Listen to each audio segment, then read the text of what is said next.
Heads of oil and gas majors are gathered at the Abu Dhabi International Progressive Energy Congress, or ADIPEC.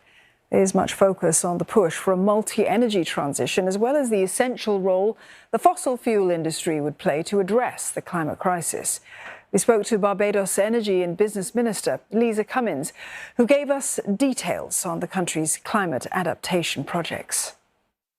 I think perhaps the starting point for that has been our advocacy by our Prime Minister Mia Motley, who has been speaking predominantly about the climate crisis and how it is affecting small island developing states and how that treats the question of vulnerability in those small island developing states. And so for us, it's not really about mitigation or adaptation. It really is about meeting the targets for reducing carbon emissions. It really is about facilitating and accelerating the energy transition. It also is about ensuring that there is the financing available, in particular for small island developing states, who are those frontline countries, to be able to implement the measures that are critical for our existence. I think that's really where the question has gone so far. And we're very much looking forward to all of the work that has already been started over the past few years and then being implemented now, because this is a time for action. And that's been one of the messages that Barbados has been very, very clear on.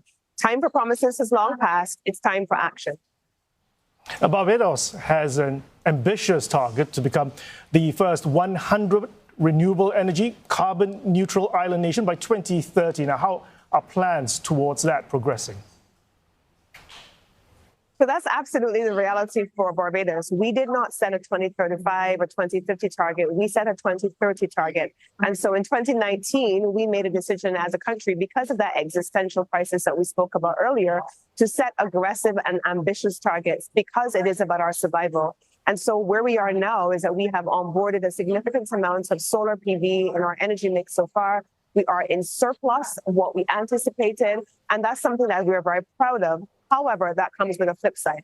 And the flip side of that is that the pandemic came and interrupted global supply chains. We are facing delays in dealing with access, and I should say storage, battery storage in particular, to be able to expand our capacity on our grid. We are facing challenges in delaying and in terms of accessing synchronous condensers and transformers globally, and that has been slowing down our further onboarding of additional solar PV on our grid.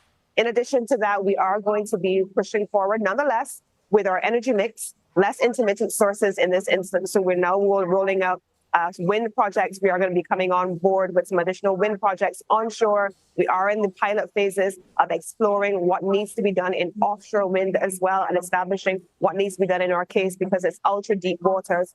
And we are going to be preparing later this year to have our very first hydrogen cell project in Barbados. So I would say that we are well on our way, but there are so many challenges still facing us with a 2030 target. And many of those are about procurement and supply chain management and access to the critical technology and the financing to be able to accomplish those things.